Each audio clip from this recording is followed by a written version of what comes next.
بسم الله الرحمن الرحيم الحمد لله والصلاة والسلام على رسول الله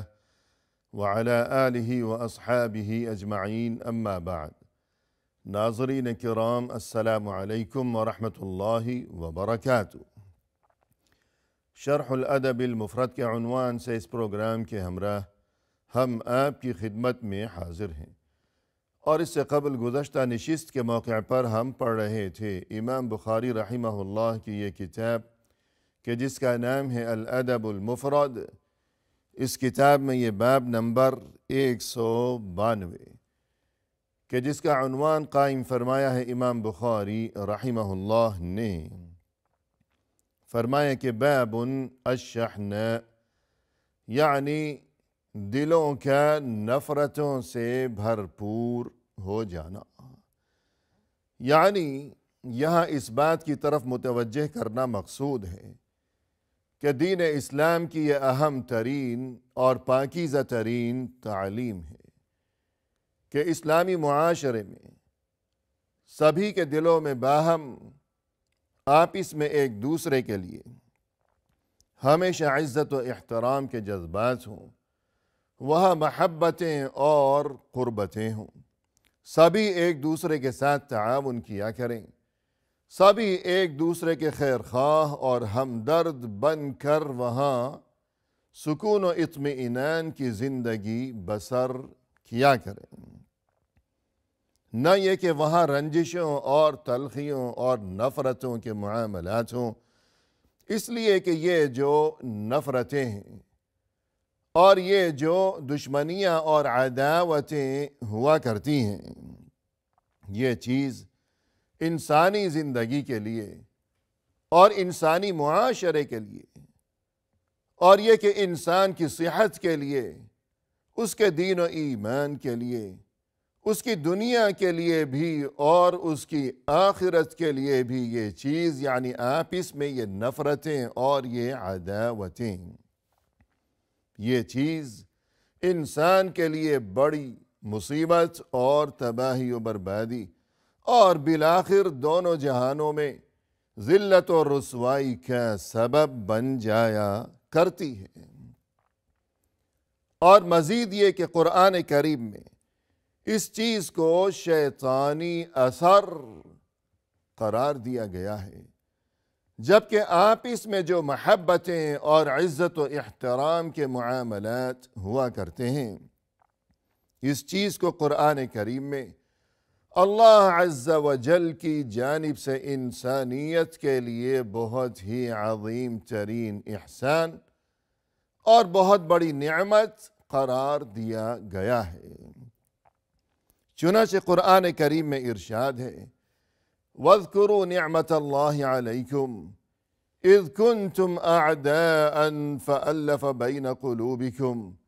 فَأَصْبَحْتُمْ بِنِعْمَتِهِ إِخْوَانًا۔ تم یاد کرو اللہ کا وہ احسان جو کہ تم پر ہے، اللہ نے تمہیں جس عظیم ترین نعمت سے نوازا ہے، اور وہ نعمت یہ کہ اذ کنتم اعداء،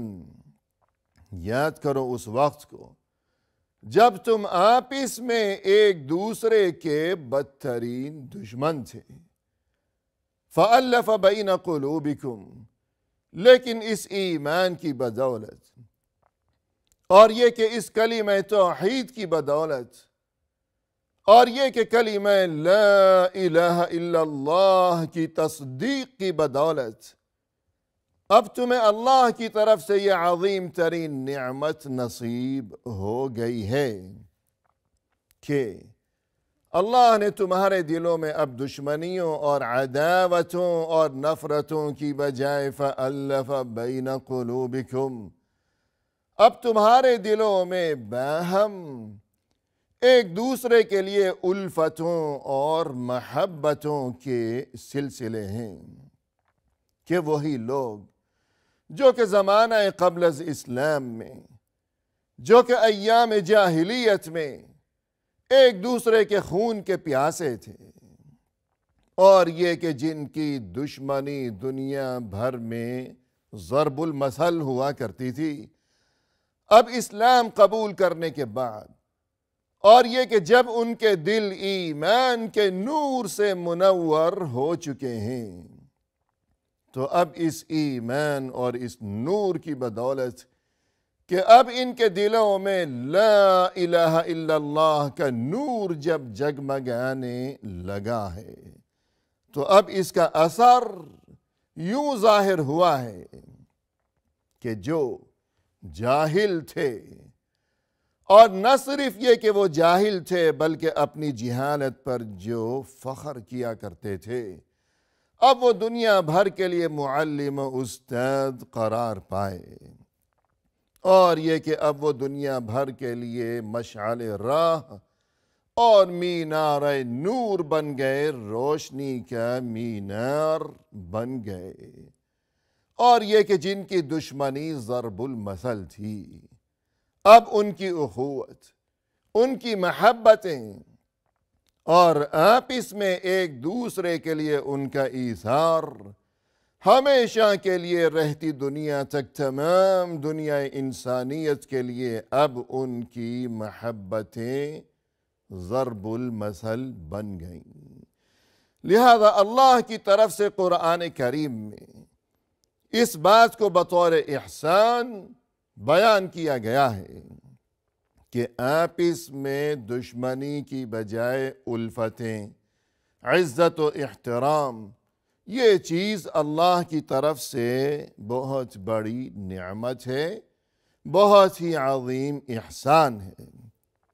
جبکہ دشمنی کا کیا معاملہ ہے اور اس کے نتیجے میں کیا خرابیاں اور بربادیاں دونوں جہانوں میں انسان کا مقدر بن جایا کرتی ہیں۔ فرمایا انما يريد الشيطان ان يوقع بينكم العداوة والبغضاء، کہ دیکھو یہ جو شیطان ہے جو کہ روز اول سے ہی تمہارا دشمن ہے، جو کہ تمہیں ذلیل و رسوا کرنے پر کمر بستہ ہے، یہ شیطان یہ تمہارے دلوں میں آپس میں ایک دوسرے کے خلاف دشمنی اور نفرتیں پیدا کرنا چاہتا ہے۔ ان یوقع بینکم العداوة والبغضاء، عداوت، دشمنی، بغض اور کینہ اور نفرتوں کے یہ معاملات، گویا اس سے یہ حقیقت خوب واضح و ثابت ہو گئی کہ دلوں میں نفرتوں کا ہونا یہ شیطانی اثر ہے،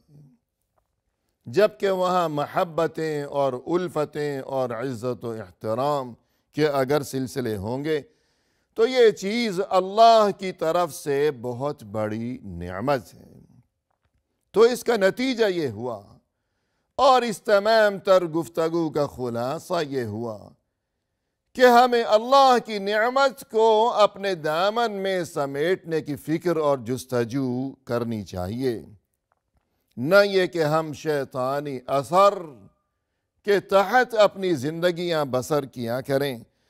تو اسی سلسلے میں یہاں امام بخاری رحمہ اللہ نے یہ حدیث درج فرمائی ہے جس کا نمبر ہے 410، اور جس کا کچھ حصہ ہم اس سے قبل پڑھ چکے ہیں۔ فرمائے کہ آپس میں بدگمانی سے بچا کرو، اس لیے کہ یہ جو بدگمانی ہے یہ بہت بڑا جھوٹ ہے۔ یعنی انسان کو اگر کسی بات کا یقین نہیں ہے کسی کے بارے میں، اور محض گمان کی بنیاد پر یوں کہے کہ شاید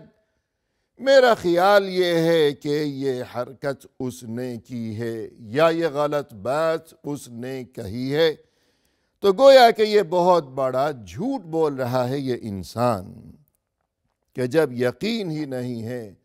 تو پھر بدگمانی کیوں کر رہا ہے کسی کے خلاف۔ اور اس کے بعد یہ کہ ایک دوسرے کے سودے پر تم سودے بازی نہ کیا کرو، کہ اس سے بھی دشمنیاں اور آپس میں نفرتیں پیدا ہوا کرتی ہیں۔ اس کے بعد فرمایا کہ وَلَا تَحَاسَدُوا وَلَا تَبَاغَضُوا وَلَا تَنَافَسُوا، آپ اس میں ایک دوسرے سے حسد نہ کیا کرو، اور یہ کہ ایک دوسرے کے خلاف اپنے دلوں میں بغض اور کینہ نہ رکھا کرو، اور یہ کہ ایک دوسرے سے آگے بڑھنے کی کوشش نہ کیا کرو، یعنی دنیاوی معاملات میں کہ میرے پاس پیسہ اس سے زیادہ ہو جائے، اور یہ کہ میری مالی حالت اس سے بہتر ہو جائے، میرا گھر اس کے گھر سے بہتر ہو جائے۔ ہاں، البتہ یہ کہ ہر انسان اپنی بہتری کے لیے کوشش کیا کرے، محنت اور جستجو کیا کرے کہ خوب سے خوب تر کی تلاش کے ہر وہ کام کہ جس میں خود اپنے لیے بھی بہتری ہو، دنیا میں بھی بہتری، آخرت کی بھی بہتری، اور یہ کہ وہ چیز دوسروں کے لیے بھی، تمام انسانوں کے لیے، ملک و ملت کے لیے اور امت کے لیے جو کام اور جو چیز نافع و مفید ثابت ہو سکتی ہو، تو یقیناً انسان کو چاہیے کہ اس چیز کے حصول کے لیے اور یہ کہ خوب سے خوب تر کی تلاش میں کوشش کیا کرے، اس میں کوئی حرج نہیں ہے، بلکہ یہ تو اچھی بات ہے۔ لیکن اگر انسان کا انداز فکر ایسا بن جائے کہ یہ میرا فلاں رشتہ دار اور یہ فلاں پڑوسی اور یہ فلاں دوست یا یہ میرا بھائی، اس کی گاڑی میری گاڑی سے اچھی کیوں ہو گئی، اس کا بینک بیلنس کیوں زیادہ ہو گیا، تو یوں اس بات کو سوچ کر کہ اسے نیچا دکھانے کی غرض سے اور خود کو اعلیٰ و افضل اور بڑا ثابت کرنے کی خاطر اگر انسان اسی نیت سے اور اسی مقصد کی خاطر اگر کوشش میں مشغول ہو جائے کہ میں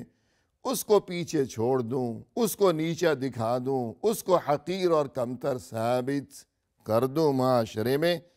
تو یہ بدترین جذبہ سیاہ ہے، اور اسی سے منع کرنا یہاں مقصود ہے۔ فرمائے کہ وَلَا تَنَافَسُوا، ایک دوسرے سے آگے بڑھنے کی کوشش نہ کیا کرو، وَلَا تَدَابَرُوا، ایک دوسرے کو پیٹھ دکھا کر نہ چلتے بنو، یعنی ادب کا تقاضا تو یہ ہے کہ جہاں دو انسان یا کچھ لوگ یکجا ہوں، ایک جگہ جمع ہوں، وہاں ایک دوسرے کے لیے عزت و احترام ہو، ایک دوسرے کی بات کو خوب توجہ کے ساتھ سنا جائے، اور یہ کہ اگر کسی نے کوئی بات کہی ہے، کوئی ہم سے کچھ کہہ رہا ہے، تو ہم منہ موڑنے کی بجائے اور بیزاری اور غرور و تکبر کا مظاہرہ کرنے کی بجائے ہم یوں انداز اختیار کریں کہ گویا ہمارے نزدیک اور ہمارے دل میں اس کے لیے بڑی عزت ہے، اور اس کی بات کو ہم بڑی توجہ سے سن رہے ہیں، یوں اس کے ساتھ سلوک کیا جانا چاہیے۔ نہ یہ کہ کوئی شخص بول رہا ہے، ہمیں کچھ کہہ رہا ہے اور ہم منہ موڑ کر اور پیٹھ دکھا کر چلتے بنے، تو اس چیز سے منع کیا گیا، کیونکہ یہ چیز بھی نفرتوں کا سبب بن جایا کرتی ہے، اور نفرتوں سے منع کیا گیا ہے کہ یہی اس باب کا عنوان ہے۔ اور اس کے بعد فرمائے کہ وَكُونُوا عِبَادَ اللَّهِ إِخْوَانًا، اللہ کے بندو تم آپس میں بھائی بھائی بن جاؤ۔ یہ جو انداز اختیار کیا گیا کہ اللہ کے بندو، تو اس سے یہی سمجھانا مقصود ہے اور اسی حقیقت کی طرف اشارہ مقصود ہے کہ تم بھائی بھائی بن جاؤ. کیوں؟ اس لیے کہ اللہ کے بندو، کہ تم اللہ کے بندے ہو،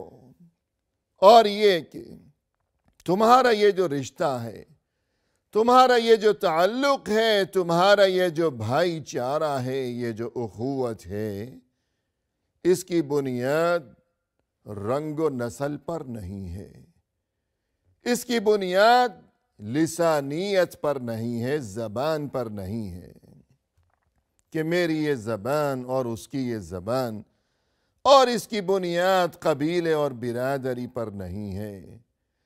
بلکہ اس کی بنیاد تو اللہ کی بندگی پر ہے،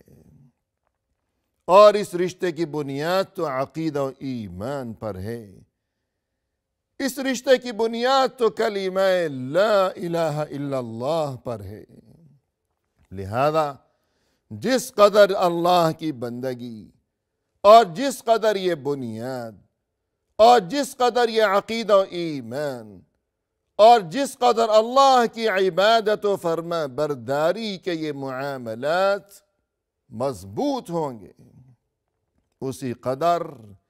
یہ اخوت اور یہ تعلق اور یہ رشتہ بھی مضبوط سے مضبوط تر ہوتا ہی چلا جائے گا. کیونکہ ظاہر ہے کہ جب بنیاد مضبوط ہوگی تو اس بنیاد پر وجود میں آنے والا یہ رشتہ بھی مضبوط و مستحکم ہی ہوگا. اور پھر مزید یہ کہ یہ جو بنیاد ہے، یعنی عباد اللہ، اللہ کے بندو، ہم اس حقیقت کو ہمیشہ یاد رکھیں اور ذہن نشین رکھیں کہ ہم اللہ کے بندے ہیں، اور اسی مقصد کے لیے یعنی اللہ کی عبادت و بندگی کی خاطر ہی ہمیں اللہ نے زندگی عطا کر رکھی ہے. اسی حقیقت کو مزید مضبوط اور ذہن نشین کرانے کی غرض سے یہ نماز با جماعت کا حکم کہ روزانہ 5 وقت امیر و غریب، چھوٹے اور بڑے، کالے اور سفید، ایک ہی صف میں کھڑے ہو کر ایک ہی اللہ کے سامنے کبھی رکوع کبھی سجود، ایک ہی امام کی اقتداء میں، اور یہ کہ حج کے موقع پر بھی ایک ہی گھر کا کبھی طواف اور کبھی رمی کبھی سعی، ایک ہی لباس، ایک ہی حلیہ، اور سبھی کی زبانوں پر ایک ہی کلمہ کہ لبیک اللہم لبیک. الغرض یہ بنیاد یعنی یہ عقیدہ اور یہ ایمان جس قدر مضبوط ہوگا تو آپس میں یہ رشتہ بھی اسی قدر مضبوط ہوتا چلا جائے گا. اور جب یہ رشتہ مضبوط ہوگا تو زندگی سکون و اطمئنان کے ساتھ بسر ہو سکے گی، ورنہ نہیں. وآخر دعوانا ان الحمد للہ رب العالمین.